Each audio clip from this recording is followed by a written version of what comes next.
Hello, welcome to CBL everybody. I'm back with the weekly current affairs on Indian society and plus to help you the editorials simplified.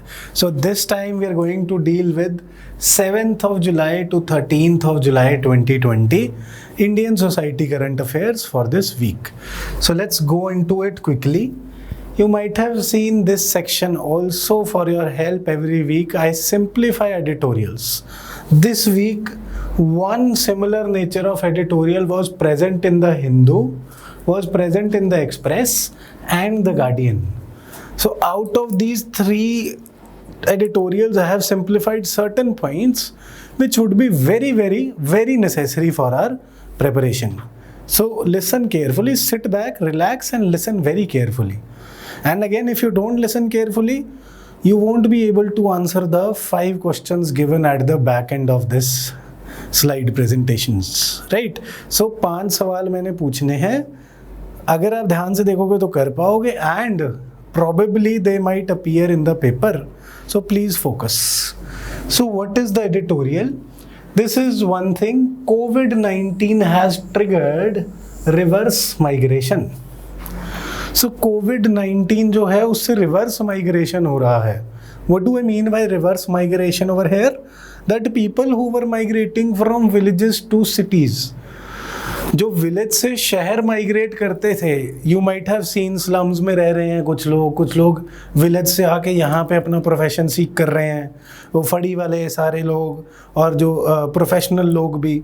So those people, because of especially the construction workers, those people because of the COVID-19 pandemic are now running back or going back to their villages. Why is that happening? You might have seen in the news, प्रवासी ट्रेनें जा रही हैं, migrants को Bollywood stars help कर रहे हैं. So they are going backwards, they are going back to their villages. So that is when they migrated from villages to town, that was migration. When they went back from cities back to villages, that is called reverse migration. So now what is happening with reverse migration, sir? Because of reverse migration, the economic activity they were performing in the cities would no longer be performed. So now they would want economic sustenance in the village. अब रोटी तो सबने कमानी है ना. यहाँ पे construction worker दिहाड़ी डालते थे, लेबर थे, रिक्शा पुलर थे या कोई छोटे बिजनेसमैन थे. सो अब वो चले गए विलेज वापस. अब विलेज में इकोनॉमिक एक्टिविटी लानी है या क्या करा जाए कि at least those people can sustain their lives in the villages. So we now need a change. So this is what this editorial talks about, that COVID pandemic has triggered reverse migration, and in order to tackle this migration crisis, there is an urgent need to shift to a new paradigm of rural centric economic development or growth. Rural centric development और growth चाहिए जी. So जैसे ही rural centric development and growth की बात आती है, rural centric, तो there springs to mind one great man who said that India should develop a model of development which is based upon villages. Who was that man? If you can think of him right now, please comment. I am sitting with you when you're watching it, when you're watching the video, right? So whatever I ask you, you answer in the comment, or if you don't know, please put your doubts in the comment, right? I'll answer with you. I'll appreciate your answers and solve your doubts, right? So क्या हो रहा है जी? Rural centric development चाहिए because reverse migration हो रहा है. This new model can take inspiration from whom? The person I said was Mahatma Gandhi, the great father of our nation, and former president, the great APJ Abdul Kalam, and the great social activist Nanaji Deshmukh. सो इनके पहले से ideas थे rural centric development के. Let's see वो कौन से ideas थे जी. सो models कौन से हैं? महात्मा गांधी जी क्या कहते हैं? The aspiration was self reliant development at the village level began with Gandhian model of Swaraj. Gandhian model of Swaraj क्या कहता है? सरप्लस नहीं, सेल्फ रिलायंट. ज्यादा के पीछे मत भागो, आत्मनिर्भर बनो. I hope we are aware of Gandhi's model of Swaraj. He wanted India to develop a rural-centric development, not a surplus-centric, urbanized-based development. He always wanted India to not follow the Western models, but to develop a unique model of development and cooperative governance. That is his model of Swaraj, of self-reliance. He also had psychological points in that we'll discuss while discussing ethics. Points like, let's say, controlling your desires, etc., etc. But over here, it means that self-reliant, जो हम कोशिश कर रहे हैं आत्मनिर्भर. So Gandhi ji ने स्वराज के model में इसे रखा था विलेज लेवल ऑफ डेवलपमेंट के लिए, right. Then APJ Abdul Kalam साहब क्या कह रहे हैं? Abdul Kalam said the missile man who is known as, he provided the Pura model of development, that is providing urban amenities in rural areas. Providing urban amenities in rural areas. What are the urban amenities he might be talking of? Like education, better schools, better colleges, healthcare, electricity, all those services, urban amenities in the rural areas. APJ Abdul Kalam Sahab favored that model of development. What else? Another one was given by Nanaji Deshmukh. He called for self-reliant villages based on integral humanism. What is integral humanism? A great personality, Shri Deen Dayal Upadhyay, had presented this integral humanism. What did he basically say in this? That create synthesis in man's life with his society, state and nation function as complementary to each other rather than being conflicting elements.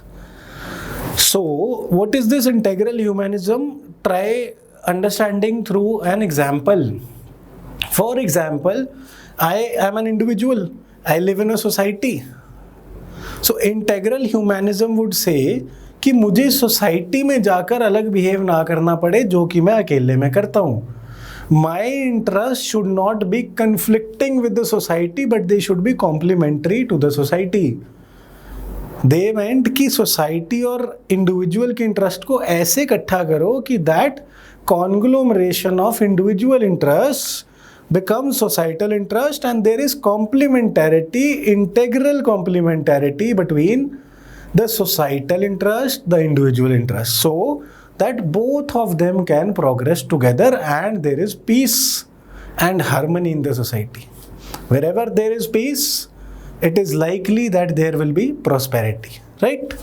So going further, ji, what is the way forward for this reverse migration? There are certain suggestions. These will come in handy for your mains. So please keep in mind these suggestions. Please keep on noting one or two points which will come in very, very handy. Like, what can be some ideas? Leveraging technology for self-reliant village. Technology can help leverage or provide leverage for making the village self-reliant.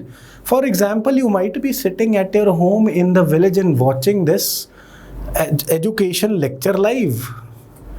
Right, so if you are able to watch it, then can I say that the service required of education can be provided to the village using technology? So right, technology can be used. What else? Ensuring financial autonomy, जिसमें एक example दिया गया जी, आत्मनिर्भर village bonds लेके आओ. So what will happen? That the financial system of the village would be strengthened, right? And training the youth, obviously we are talking about skill development, वो तो है ही है ज़रूरत, right? These general points, and the conclusion could be, in order for inclusive growth, there is need to bridge the gap between, beautiful term, Bharat and India. What is Bharat and India? Bharat would be referring over here to villages, the hinterland, the economically little bit lesser prospered land. India here talks about the burgeoning cities or prosperous urban land of India. So they say that the two different, what was said by our Honorable Prime Minister in one of his speeches, that there are two different kind of setups in this nation. One is India, which is the urban India, and the other one is Bharat, which lives in villages. So this editorial provides that we need to bridge the gap. We need to ensure prosperity of the villages now, especially because of the reverse migration, right? Thus, there is a need for developing a sustainable urban. That means rural plus urban India to the center of the development model. So now we need to shift focus from primarily urbanization to rural centric development. Both the rural and the urban development should be prioritized. More specifically, the village centric model should be focused upon, right? So this forms a great cue for your answer. And now going further, we'll look on to the topics we are going to cover today, right? So amongst the topic, one we have dealt, COVID-19, this was the editorial. The second topic we are going to deal with is transgenders in the armed forces. Transgenders have been recently declared as a third gender, we know that, right? Now filling competitive exams, generally we have the option, many forms have the option that male, female, third gender, or don't want to reveal. धीरे धीरे सारे forms में हो जाएगा. So this is Supreme Court's ruling as well. We'll talk about this. Then the World Drug Report. कौन release करता है, अगर आपको पता है तो please comment in the comment section, right? This becomes important even for each and every competitive exam you are appearing for, right? Then permanent commission to all women officers in the army. This removes discrimination based on gender. Which article provides for equality on basis of gender? Please comment if you know it. If you don't, please comment that out. Right? Then completion of annual MG Narega work limit. What is this? Again, reverse migration से थोड़ा मिलता जुलता, इसकी भी बात करेंगे. Then World Population Day. ये world population report से सिमिलर है जो हमने लास्ट वीक बात करी थी. 11 जुलाई को वर्ल्ड पॉपुलेशन डे था, right? Then Rabari, Bharwad and Charan of Gujarat and infant mortality in MP. So these are the 8 topics we are going to deal today. So just sit back and relax and enjoy the intellectual interaction, but make it an interaction. Don't let it be a monologue. Please keep on commenting. Thank you. So the first topic, transgenders in armed forces. Now CRPF has told the union that it is ready to make its force compatible for recruitment of transgenders. So transgender जो third gender है उनकी recruitment के लिए CRPF ने रजामंदी दे दी, right? That means now CRPF would have transgenders in their cadre as well. And the communication refers to the April 15, 2014 judgment of Supreme Court declaring the transgenders people as third gender. So we should know what is now the third gender in our country, right? Following this, Parliament passed which act? Transgender Persons Protection of Rights Act 2019, right? So going further, the CRPF is the second force, second armed force after BSF. पहले BSF ने रजामंदी दी थी, अब CRPF ने भी दे दी.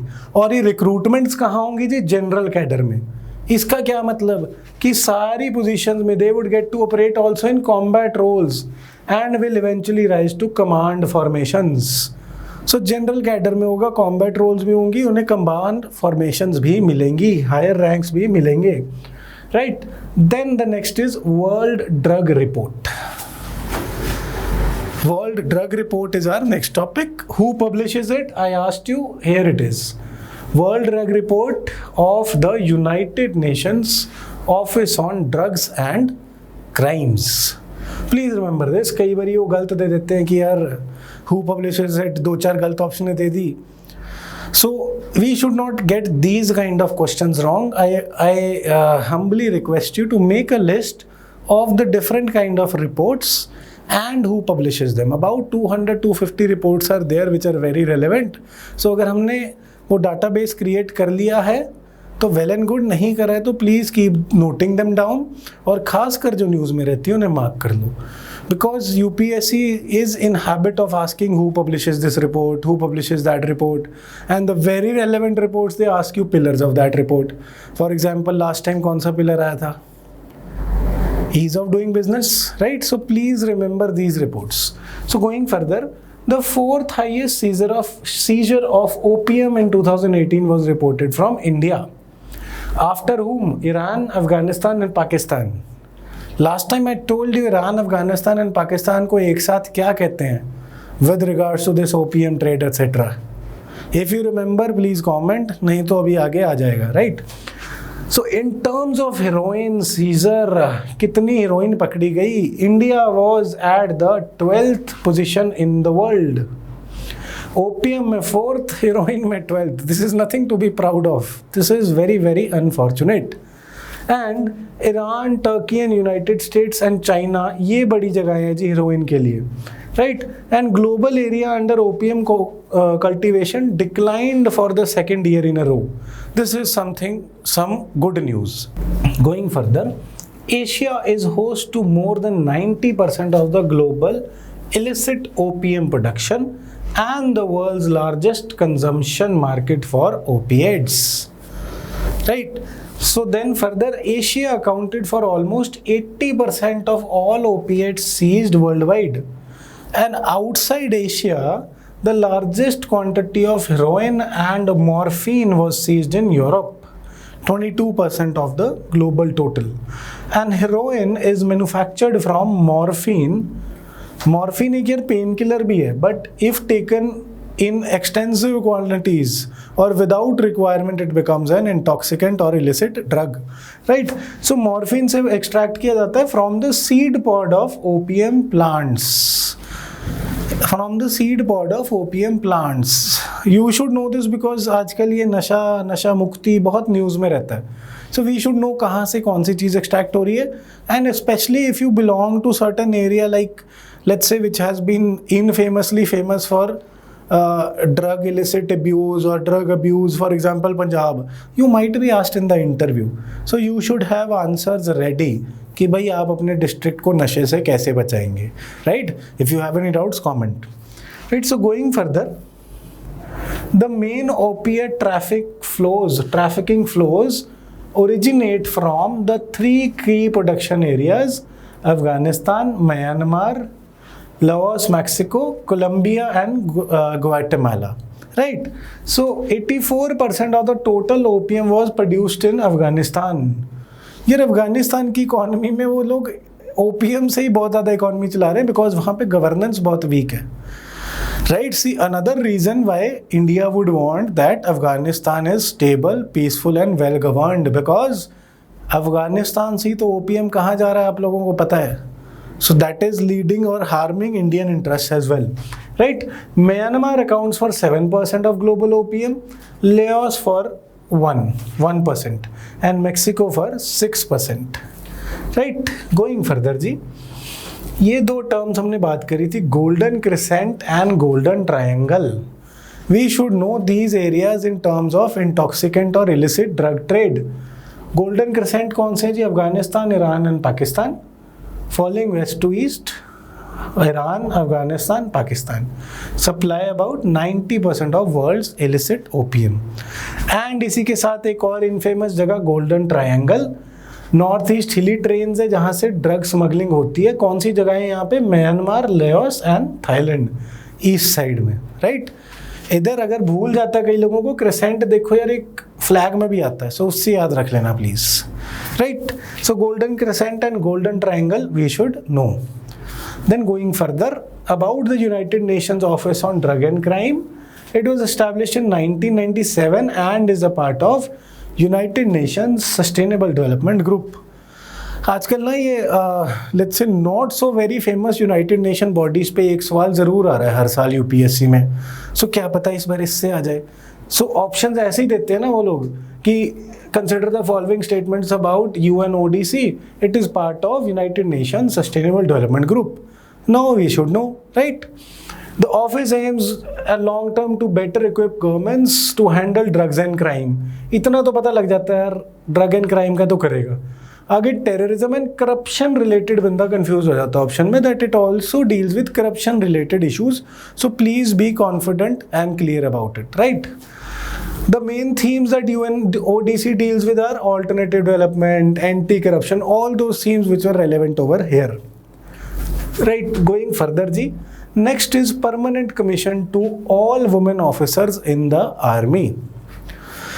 So, what is a permanent commission? Permanent commission refers to the service in the army that you keep on serving until you attain the retirement age.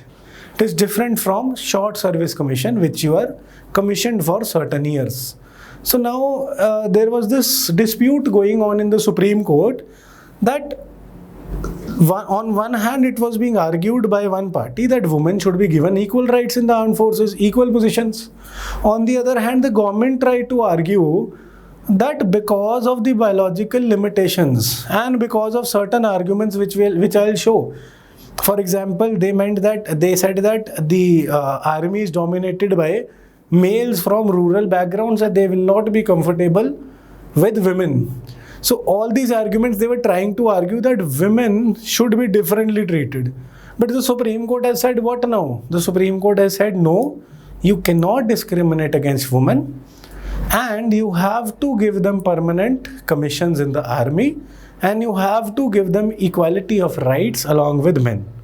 You cannot depend upon the gender or sex stereotypes created in the society. Right? So this is a wonderful movement for women as also for men. See, anything which the women achieve should be celebrated by men as well. Because we want harmony in the society and we need to understand that men and women are not competing with each other. They are complementary and supplementary to each other. This world cannot exist with both living in peace and harmony. Right? So what does it say? Let's go into the details quickly. The Supreme Court has allowed a 1-month extension to the government to implement its February 17 judgment to grant permanent commission. Right?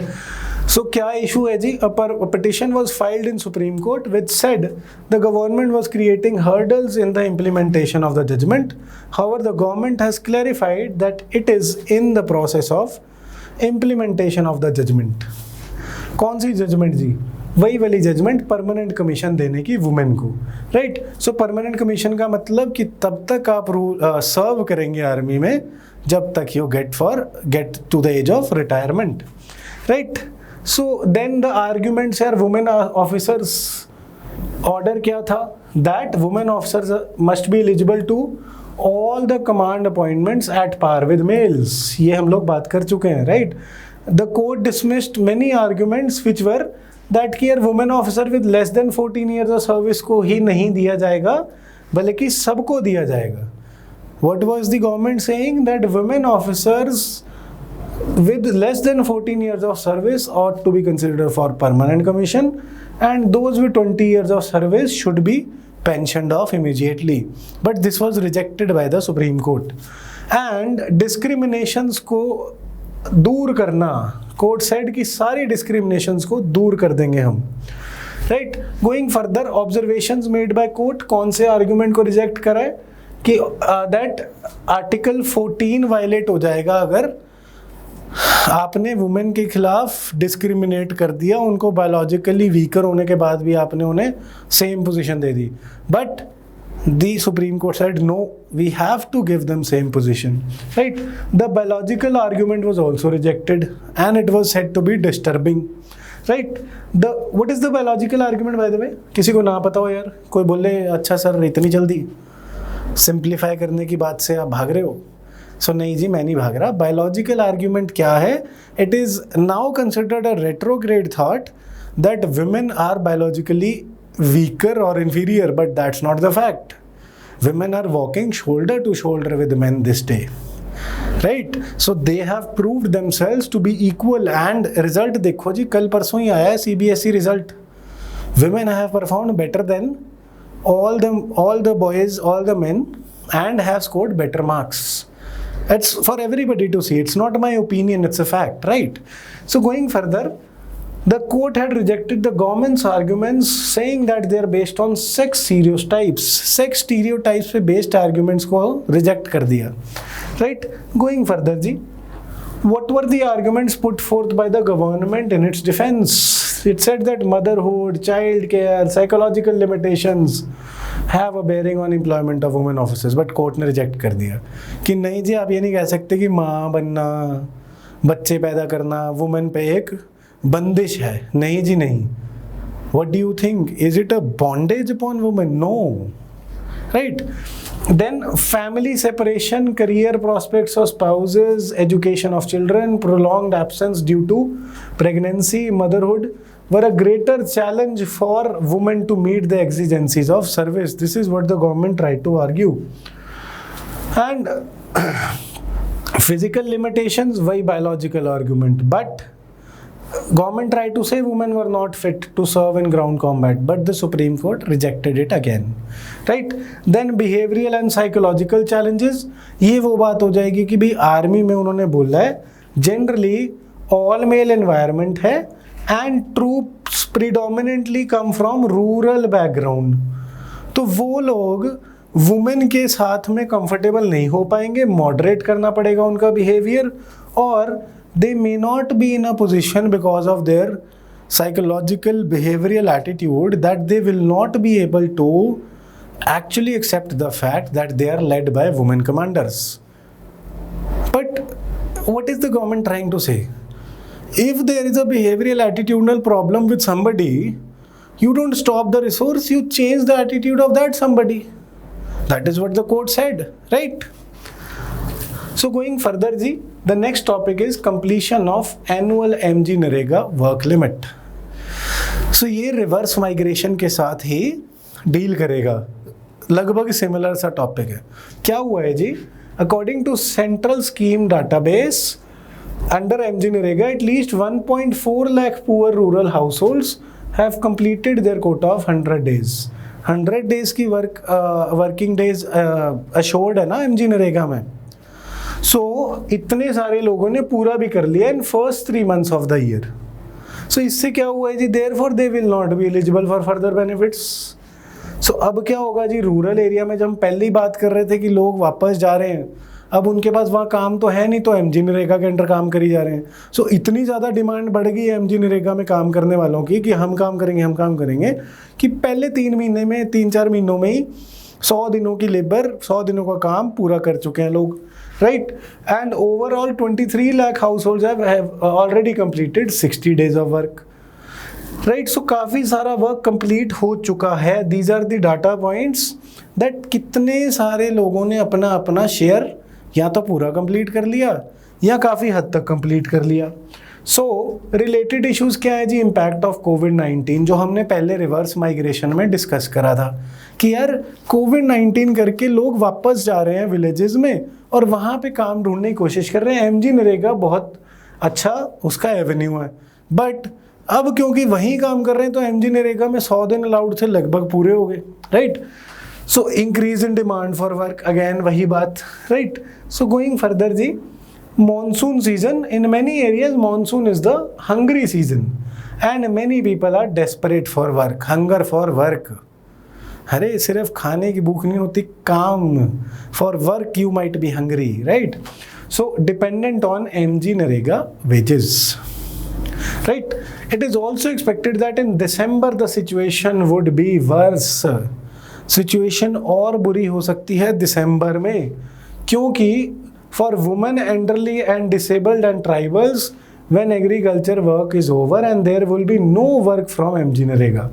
MG NREGA का आपने ख़त्म कर लिया कोटा अपना, और agriculture का दिसंबर में कोई ख़ास काम नहीं है. सो अब सॉल्यूशंस क्या हैं जी इस प्रॉब्लम के? मेंस का आंसर यहाँ से शुरू होता है. इंट्रोडक्शन होगी बट आंसर सॉल्यूशंस के नंबर मिलते हैं. So please pay attention. Right, so expansion of the scheme, MG NREGA को एक्सपैंड कर दो, 100 की जगह 150 डेज ऑफ वर्क अलाउ कर दो. एंड ये अलाउड है MG नरेगा एक्ट के अंडर अगर कोई नेचुरल डिजास्टर आता है, ड्रॉट या नेचुरल डिजास्टर, और कोविड को नेशनल डिजास्टर डिक्लेयर करा जा रहा है. सो ये प्रोविजन 150 डे ऑफ वर्क्स वाली को यूटिलाइज करा जा सकता है, जो ऑलरेडी MG नरेगा में है. In case of natural disaster you can increase the number of allotted work days to 150. This might be used.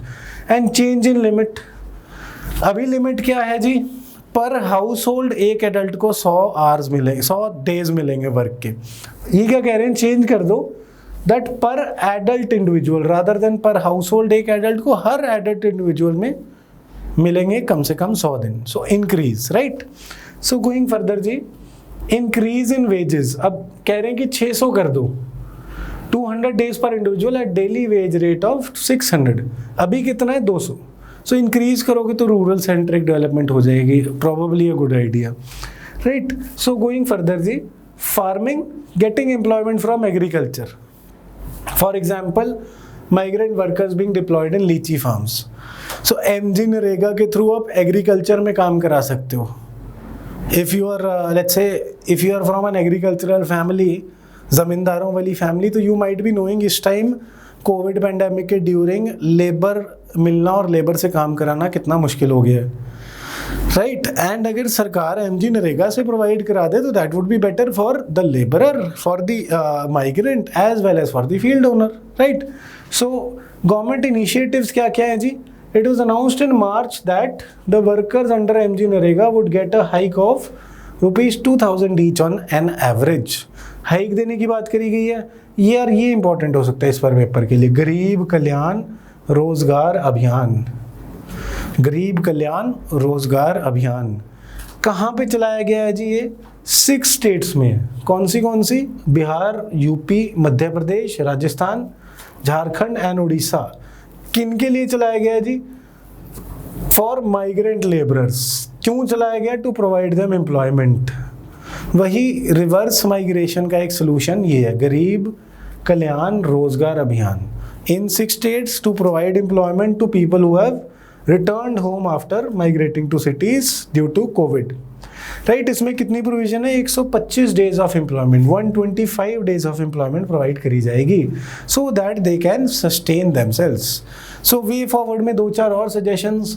MG NREGA has come to the nation's aid in combating growing poverty, right. Even programs like Swachh Bharat and Pradhan Mantri Awas Yojana are being merged to leverage its utility and reach and value, right. So और सारे programs को leverage करके उनके under भी employment MG NREGA के through the जाए, right. Therefore it needs an urgent extension for those who have already completed work limits, जिनके 100 दिन पूरे हो गए उनके लिए extension provide कर दो, right. Initiatives must be taken to impart skills in workers। अब skill development भी कर दो तो एटलीस्ट ये नहीं होगा कि एमजी नरेगा वाले सिर्फ मीनियल जॉब्स ही कर पा रहे हैं। आपके घर में इलेक्ट्रिशियन चाहिए तो शायद एमजी नरेगा वाला आ सकता है, कारपेंटर चाहिए आ सकता है। So all those good things, fridge खराब हो गया, एसी सर्विस कराना है, so all those good things can be taught, skill development, right. So and gram panchayats need to be provided with adequate resources, powers and responsibilities to sanction works, provide work on demand and authorize wage payments. So this is saying what? Bottom up management करो, last straw of democracy को empower करो, ग्राम पंचायत को powers दो, right?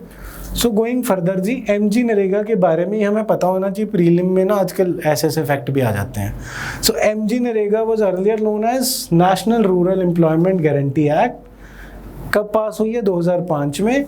It functions under, please question यहाँ से आया था, ministry of rural development, please ध्यान देना, ministry of rural development. And object क्या है, ऑब्वियसली यार एम्प्लॉयमेंट देना, 100 दिन की adult members of any rural household willing to do work related unskilled manual work. अभी हमने कहा है, सजेशन दिए कि स्किल्ड कर दो इसे, right. And it covers all districts of India accept the ones with 100% urban population. यहाँ यूपीएससी फंसाता है, में इतनी स्टेटमेंट दे देता है, एक्सेप्ट वाली भूल जाते हैं कि it covers all districts of India. मुझे याद आ जाता है कि मैंने पढ़ा था, सो गलत कैसे हो जाता है, बिकॉज आगे वाली स्टेटमेंट भी तो है, except with once with 100% urban population. And obviously one of the largest work guarantee programmes है, और this is labour and social law है, ऑब्वियसली राइट टू वर्क। ये डीपीएसपी था, हमने डीपीएसपी को इम्प्लीमेंट कर दिया एमजी नरेगा के थ्रू। क्वेश्चन ये भी हो सकता है कि which of the following implement DPSP, so one example और right answer would be MG NREGA, right. Demand for work is aggregated at the village level and the scheme is implemented by gram panchayat, right. Gram panchayat implement करता है। पहली बार propose Narasimha Rao साहब की government में 1991 में हुआ था। एंड इसमें एक और प्रोविजन है, ध्यान देना please, failure of provision for employment. अगर 15 दिन में आप काम नहीं देंगे तो आपको क्या करना पड़ेगा, पेमेंट ऑफ अनएम्प्लॉयमेंट अलाउंस। अगर आप रिसीट ऑफ एप्लीकेशन के 15 दिन में काम नहीं दे पाते, स्टार्ट नहीं कर पाते, उन्हें काम देना उस एप्लीकेंट को, सो आपको अनएम्प्लॉयमेंट अलाउंस देना पड़ेगा। And employment is to be provided within 5 kilometre of an applicant's residence and minimum wages are to be paid. ये नहीं मैं यार चंडीगढ़ में रह रहा हूँ, मुझे बोलो अच्छा नहीं ठीक है तेरे को एम्प्लॉयमेंट दे देते हैं, तेरे को थोड़े से पैसे देंगे, but you work in let's say the farthest part from me, let's say Kanyakumari जाके काम करो, so that would not be fair. There is a provision for within 5 kilometres, right. Then world population day, यार world population report की last time बात करी थी, world population day उसी से रिलेटेड है।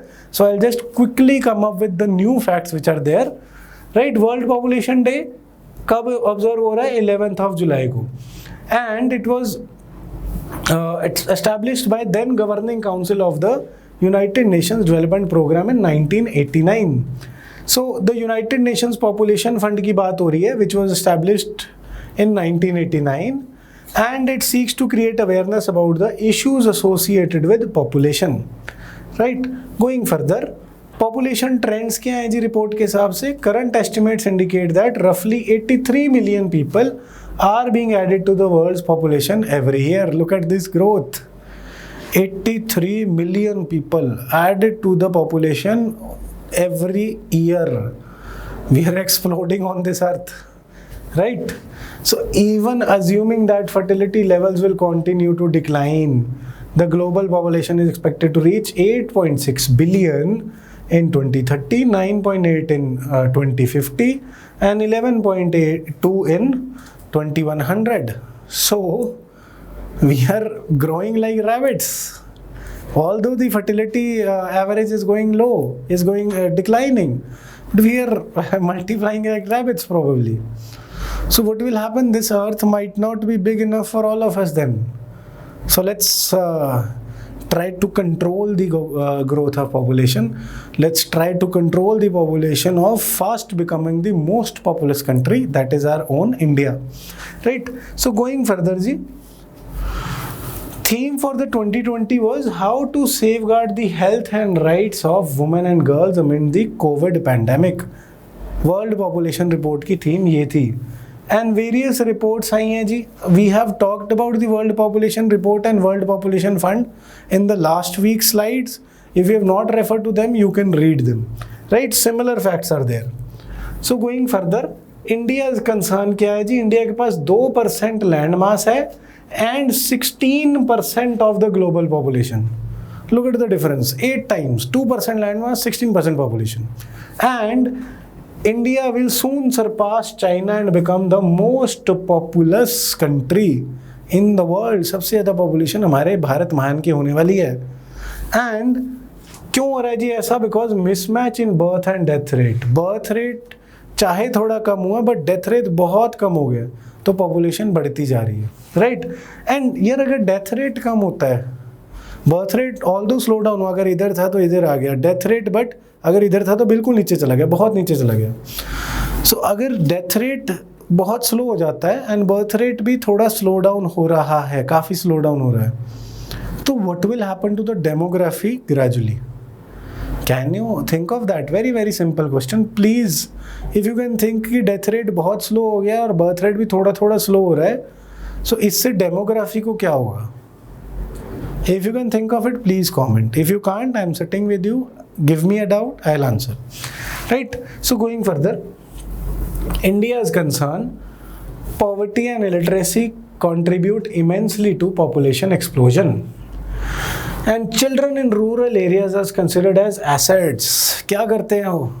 चुन्नू मुन्नू पप्पू राजू के पापा ने ऑटो के पीछे लिखाया है कि बच्चे दो ही अच्छे, नीचे चुन्नू मुन्नू पप्पू राजू और मीना के पापा। तो क्यों? उन्हें लगता है कि यार ये चिल्ड्रन एसेट है, किसी को चाय की दुकान लगा देंगे, किसी को लेट्स से भी किसी और चीज़ की फड़ी लगा देंगे, सारे 5-5, 10,000 रुपये लेके आ जाएंगे घर में. So, but what will that do? That will not increase the standard of living, right? So, children are considered as assets, and the level of female education has direct impact on fertility. Illiterate female अपने sexual rights को नहीं पहचानती, और ये शायद नहीं पहचान पाती कि यार जितनी बार मेरे को ज़्यादा बार अगर प्रेगनेंसी होगी तो मेरी अपनी हेल्थ पे इफेक्ट होगा. So we need family planning, let's say programs. We need better awareness for the people that we can prove that बच्चे दो ही अच्छे, सिर्फ चुन्नू और मुन्नू के पापा, नॉट चुन्नू मुन्नू पप्पू राजू, इतने सारे नहीं चाहिए हमें, right? So lack of education prevents women from having full knowledge about the use of contraceptives. And social problem भी है यार, नॉलेज भी नहीं है, और सोशल, जिनको नॉलेज है उनको सोशल प्रॉब्लम है यार. You can think of it, still it is a taboo going to the shop and asking for a contraceptive. What about even the males in this country feel a little bit shy. So what will happen to females? We should open about it. We should open up about it. It's not a taboo. It should not be a taboo, right? So going further, although the total fertility rate is declining, India में 2.2 है, but poorer states में ज़्यादा है. बिहार में 3.2 है, उत्तर प्रदेश में 3 है, and Rajasthan में 2.6, झारखंड 2.5. एंड होना कितना चाहिए अगर पॉपुलेशन को स्टेबल रखना है? 2.1. What is total fertility rate? Average number of children born to women during their reproductive years. And high youth unemployment से क्या हो रहा है? जो डेमोग्राफिक डिविडेंड होना चाहिए था वो डेमोग्राफिक डिजास्टर बन रहा है. डेमोग्राफिक डिविडेंड क्या होता है कि आपके पास बहुत ज़्यादा यूथ है अगर प्रोपोर्शन ऑफ पॉपुलेशन में, so they will serve an asset for the country, they will create wealth for the country. But if they are unskilled, they are not given employment, they are not fit to serve, they are under, let's say, they are affected by drugs, so what will happen? This will become a demographic disaster, right? So going further, ji, the way forward, first, as I said, family planning to ensure stable rise. The government at all levels, union and state and local, and as well as the businesses must take the onus to promote awareness. Awareness करनी बहुत जरूरी है इस nation में, right? There is a need for well researched planning and implementation on how to harness the population growth. कि भाई demographic dividend को कैसे हार्नेस करना है, स्किल डेवलपमेंट की कितनी ज़्यादा ज़रूरत है. And in order to have a better future for all on a healthy planet, the attainment of SDGs, sustainable development goals related to poverty, gender equality, economic growth among others is critical. So good ending to an answer that now we need to focus on achievement of SDGs as well. कब तक achieve करने यार, एक बार फिर से बता दो, simple सा सवाल है, keep on repeating, right? So going further ji, United Nations Population Fund के बारे में details I have told you in the previous lecture as well. अगर नहीं देखा है तो प्लीज़ एक बार इसे स्टॉप करके पढ़ लेना, right? Then the next topic is infant mortality surged in MP. Infant mortality rise कर रही है very unfortunately in Madhya Pradesh. So let's look at into it. According to the office of registrar general of India, the infant mortality rate. So पहले तो यार यही कौन देख रहा है? IMR, registrar general of India. The IMR in Madhya Pradesh has surged by a single point over the previous year to 48 in 2018. 48 हो गए जी IMR. IMR होता क्या है? Number of deaths of children under 1 year. Please 1 year note रख लेना. 1 year of age per 1000 live births. कितने वो नादान शिशु जो 1 साल से भी कम हैं, कितने वो इन्फेंट मोर्टेलिटी यहाँ मर जाते हैं बेचारे. 1000 में से 48 in MP. 48 is a huge number. That's very, very unfortunate, right? So the office of registrars is under which ministry? Ministry of Home Affairs. Please यार ध्यान रखना है इसे, right? It issues the sample registration system bulletin which provides estimate of birth rate, death rate and infant mortality rate for states. So क्या क्या calculate कर रहे हैं जी ये? birth rate, death rate and infant mortality rate. Please ध्यान रखना, right? Then data analysis. Countries average IMR कितना है? 32. अभी हमने देखा एमपी का कितना है 48, कंट्री का एवरेज कितना है 32. सो एमपी का बहुत ज़्यादा है, मध्य प्रदेश का ज़्यादा हो रहा है. They should take care about that.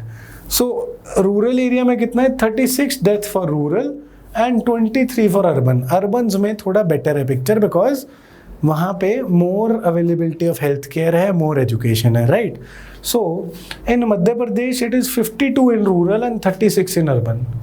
Highest IMR in the country Madhya Pradesh का ही है. And IMR for boys eight 51 while girls it was 46. This is somewhat startling कि boys का IMR ज़्यादा है वो girls का कम है. But okay, we should improve for both, right? We should ensure कि एटलीस्ट सिंगल डिजिट में आ जाए हम. बच्चा लड़का है या लड़की इससे फ़र्क बिल्कुल नहीं पड़ना चाहिए. दोनों को बचाना हमारा कर्तव्य, हमारी ड्यूटी है, right. So as many as 26 infants of 1,000 live births in Madhya Pradesh died within first 7 days. So unfortunate. 26 बच्चे तो पहले 7 दिन ही दुनिया देख पाए, उससे पहले ही उसके बीच में ही पूरे हो गए बेचारे. Very very sad, right. So Uttar Pradesh has next highest rate. Kerala has the lowest. Look at the effect of education and economic development. Kerala has the lowest 7. See, this is where we want to be for whole of the nation. Single digit, right? So going further, the causes क्या है? Premature deliveries, infections, asphyxiation, lack of oxygen, that is, right? And concerns क्या है जी? Birth spacing. एक भाई और बहन में कितना आइडियल गैप होना चाहिए पैदा होने में? भाई और भाई, व्हाटएवर, 2 चिल्ड्रन, भाई बहन या भाई भाई या which ever the gender is now because 3 genders. So what is the ideal gap? What does the family planning document say? The ideal gap should be 3 years. Should be 3 years. But हमारे यहाँ क्या है, लोगों को बहुत जल्दी है यार, 1.5 year में दोबारा. So that has a bearing upon the health of the child, health of the mother, and increases the risk of IMR, infant mortality and also maternal mortality. So यार सब्र करो, क्या हो गया, 3 साल के बीच का गैप रख लो, राइट. सो दिस में result in premature deliveries of low birth weight babies, right. High malnutrition भी है जी. अगर प्रेग्नेंट वुमेन माल नरिश्ड है, malnourished is what? Apart from well nourished और बैलेंस डाइट जो ले रहा है वो माल नरिश्ड है. चाहे वो पतला है चाहे वो बहुत भारी है, वो माल नरिश्ड है दोनों, राइट. सो माल नरिश्ड अगर प्रेग्नेंट वुमेन होगी as well as lactating mothers, so death of infants would be higher, obviously, common sense, right. Then maternal health, it also has a bearing on the IMR. In 2015-17 Madhya Pradesh registered a maternal mortality ratio of 188 per 1 lakh. Please ध्यान रखना वहाँ 1000 था या 1 लाख है. And country average कितनी है जी? 122. तो ना ही सिर्फ इन्फेंट मोर्टेलिटी रेट ज़्यादा है, दी मेटरनल मोर्टेलिटी रेशियो भी ज़्यादा है एमपी में, राइट. एंड एंटीनेटल केयर भी रिसीव नहीं हो पा रही, सिर्फ 11.4% को रिसीव हुई है मध्य प्रदेश में, right. Going further, what are the solutions? So response of states, the health being a state subject, health is a state subject, we know that. It puts the onus of patients' effective care on state government, right? So antenatal and postnatal care provide करनी चाहिए. Then revamping of primary, जहाँ पहली बार बच्चा जाएगा primary health care, वहीं से अच्छा response मिले तो गोल्डन आवर में ही बच जाएगा बच्चा, right. So and pediatric intensive care units ज़्यादा अच्छे होने चाहिए, राइट. एंड सोल्यूशंस और जी, enhancement of manpower. Covid करके तो ये बहुत ज़्यादा ज़रूरी है because majority of the health workers are now under stress कि इतना ज़्यादा काम है और कोविड के पीछे भाग रहे हैं. तो यार बाकी जो हमारी इलनेसेस हैं, IMR, MMR, so that it does not burst into huge and higher numbers, we should enhance the manpower. And digitisation, national health portal बना देना चाहिए जो सिंगल पॉइंट एक्सेस हो, इंस्टीट्यूशनल डिलीवरीज आसान हो जाएं, राइट। गवर्नमेंट इसके लिए क्या कर रहा है जी, नेशनल हेल्थ मिशन, जिसके दो सब पार्ट्स हैं, national rural health mission and national urban health mission. Rural 2005 में आया था, अर्बन 2013 में आया था, राइट, अर्बन 2013 में आया। Then it envisages achievement of universal access to equitable, affordable and quality healthcare services that are accountable and responsible to people's needs, right? So India Newborn Action Plan है जी एक, it was launched in 2014 to make concerted efforts towards attainment of goal of single digit neonatal mortality rate. सो केरला का single digit था, हम चाहते हैं पूरे देश का सिंगल डिजिट हो जाए, and single digit still birth rate, right. Going further जी, अदर स्कीम्स कौन सी हैं, जनानी सुरक्षा योजना, जनानी Shishu Suraksha Yojana and etcetera. These are some of the important schemes. And what is the way forward, SDGs को अचीव करने की कोशिश करी जा रही है, 23 तक लेके आना है हमने, 23 bye 2025। And there is further a need for preventive rather than only curative care, कि बच्चा बीमार हो ही क्यों, क्या हो सकता है प्रिवेंटिव, कि प्रेगनेंसी से पहले मदर को अवेयरनेस हो कि हाँ क्या मुझे अभी प्रेग्नेंट होना चाहिए। अगर उसके पास हक होगा डिसाइड करने का तभी वो डिसाइड कर पाएगी, उसे अवेयरनेस होगी अपने राइट्स की तभी वो कह पाएगी। उसकी हेल्थ प्रेग्नेंट होने से पहले हेल्थ का ध्यान रखना चाहिए, और प्रेगनेंसी के ड्यूरिंग क्या क्या कॉशंस एंड क्योर्स उस चीज़ का ध्यान होना चाहिए। So all these things are preventive health care. Then availability of funds from center as well as its judicious use by states is vital। जो सेंटर से फंड आ रहे हैं national rural health mission, urban health mission के under, उसका judicious use करना, wastage ना करना is another critical solution, right? Concerned ministries can collaborate with each other। अगर collaboration, coordination होगी, conflict घटेंगे तो obviously better management and better governance होगी। So now coming to this another topic, the Rabari, Bharwad and Charans of Gujarat। इनके लिए क्या मुद्दा था sir, ये this was in news because इनको अभी पीछे एसटी स्टेटस दिया गया था, शेड्यूल्ड ट्राइब, बट इससे मुद्दा क्या हुआ, कुछ लोग, कुछ इनके बीच के बंदे उसे मिसयूज कर रहे थे जो डिजर्विंग नहीं थे। तो उसके लिए क्या हुआ है, Gujarat government has set up a 5-member commission to identify members of Rabari, Bharwad and Charan communities who are eligible for benefits. मुद्दा क्या था, जो कुछ लोग नहीं भी एलिजिबल थे वो भी इंजॉय कर रहे थे। किनके लिए बनाया गया था ये, लिविंग इन नेसेस, जो इन कम्युनिटीज में नेसेस में रहते थे। नेसेस is tiny oval shaped hutments made of mud, कच्चे घरों में रहते थे, उनके लिए एसटी कोटा बनाया गया था। बट मिसयूज कौन कर रहे हैं, कुछ अदर लोग। It has been alleged that a number of people not living in nesses have managed to get ST certificates and are enjoying undue reservation benefits। So undue reservation benefits को eliminate करने के लिए ये commission बनाई गई है, and protest काफ़ी time से चल रहा था। ऑब्जेक्टिव क्या है कि जो एलिजिबल लोग हैं उन्हीं को रिजर्वेशन मिले, जो नहीं है उनको ऑप्ट आउट निकाल दिया जाए रिजर्वेशन बेनिफिट से। और कौन कौन है जी इस कमीशन में, एक रिटायर्ड जज of high court as the head, 2 district जजेस, 1 retired forest officer and 1 retired revenue officer.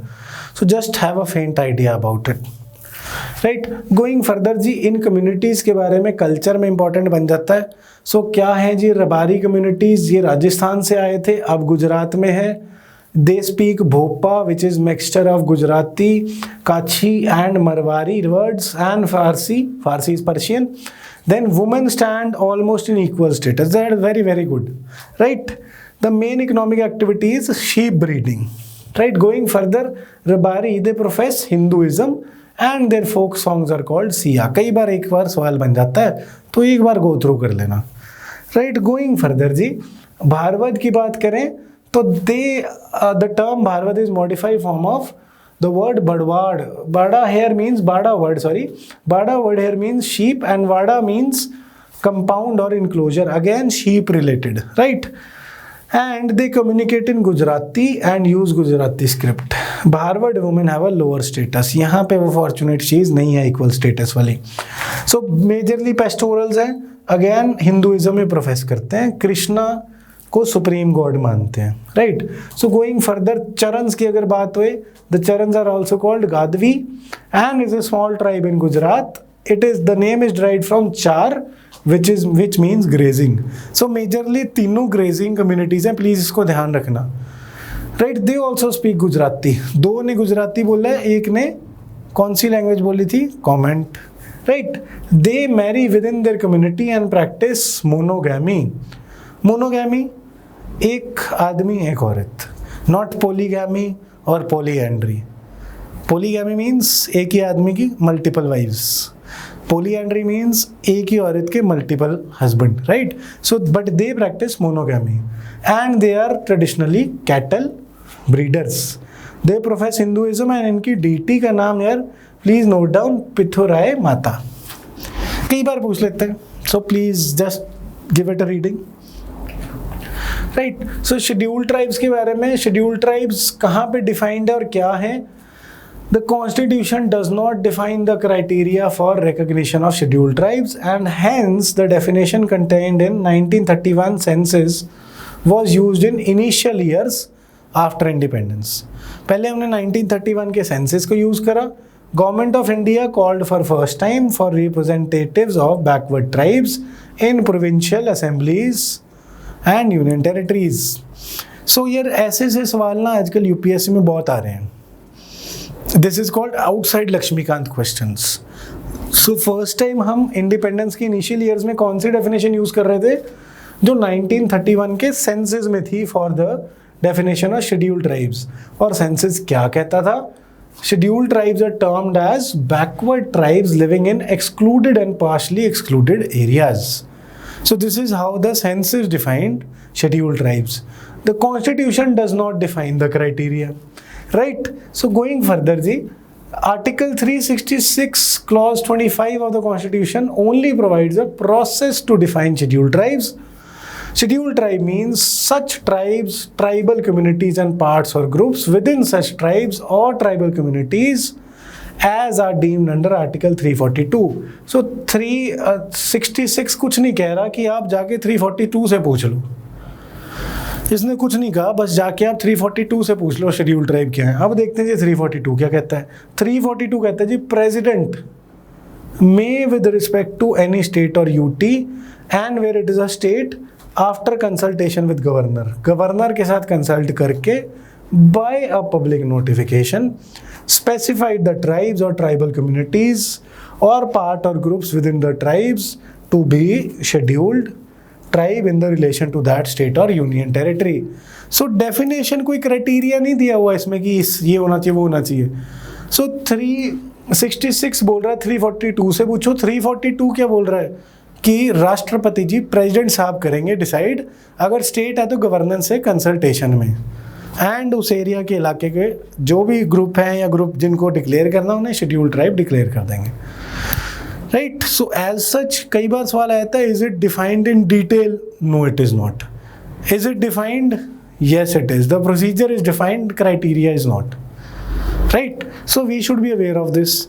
And further, who decides? पहले सिंपल सवाल आते होते थे यूपीएससी में, तो प्रेसिडेंट डिसाइड्स. आजकल यार सिंपल सवालों का ज़माना हट गया, तो सवाल थोड़ा सा घुमा फिरा के आ जाएगा. यहाँ तो बोल देंगे the constitution provides the procedure. Yes, it is provided. The Constitution provides in detail the definition. No, it does not. Right? We should know that. So going further, a majority of ST population is concentrated where?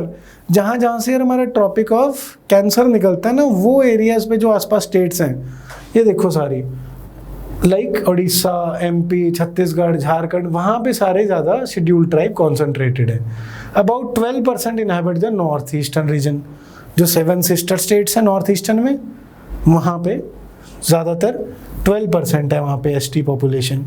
And the constitution scheduled tribes order amendment bill 2019 will amend part 6 of the Constitution Scheduled Tribes Order 1950 that specifies the tribal and tribal communities which are deemed to be scheduled tribes. So other basically क्या कह रहे हैं कि order आएगा 2019 order is modifying the earlier order. So basic provision क्या है जी, other constitutional provisions, article 15 clause 4 we know this ये पॉलिटी के वेरी वेरी बेसिक्स हैं. अगर 15 क्लॉज 4 नहीं पता है तो एक बार स्टॉप करके पढ़ लेना. 16 क्लॉज 4 भी again for the welfare of the scheduled tribes, right. So going further, article 46 DPSP है, to promote educational and economic interest of weaker sections. Article 330 and 332, specific representation through reservation of seats. We should know this. 338 A क्या कह रहा है महाराज जी?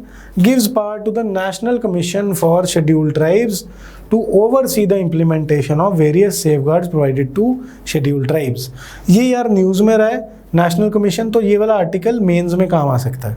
Prelim में UPSC I think never would ask कि 338 deals with what, but mains में अगर आप लिखा होगे ना 338 is that article, 338A capital है तो अमेंडमेंट है, so you will get better marks. So another trick and trade, right? Then it is now your turn to answer my questions. I humbly request you all to participate and participate with lots of enthusiasm. Please keep on answering. That motivates me to serve you better, right? So first question, the Pura model of development for rural development was suggested by which among the following? Mahatma Gandhi ji, Deendayal Upadhyay ji, Abdul Kalam जी, या none of the above? So going further, the intoxicant heroin is manufactured from which among the following? Seed of the opium plant, leaf of the opium poppy, datura flower, none of the above. Again, for you to answer, I am sitting with you. I'll give you the answer key, but if you don't participate, it will demotivate me. So keep on motivating me, keep on increasing your knowledge, keep on answering. Right? So third, consider the following: Thailand, Afghanistan, Iran and Pakistan. Which of the above form the golden crescent? 2 बारी हो गया यार, अब please गलत answer मत देना. Right? So options are 1 2 3, 1 3 4, 4 3 1, 2 3 4. So for you to answer, right? So next, consider the following statements about Garib Kalyan Rozgar Abhiyan. This might be a question in, यहाँ पे ये अगले साल ये लिख के मैं प्रैक्टिस करा सकता हूँ शायद, कि ये लो जी, ये यूपीएससी 2020 का सवाल था, right. So it covers all the states of India. It grants 125 days of employment to migrants. Which of the above are true? 1 only, 2 only, both, none? For you to answer again, all the best with it.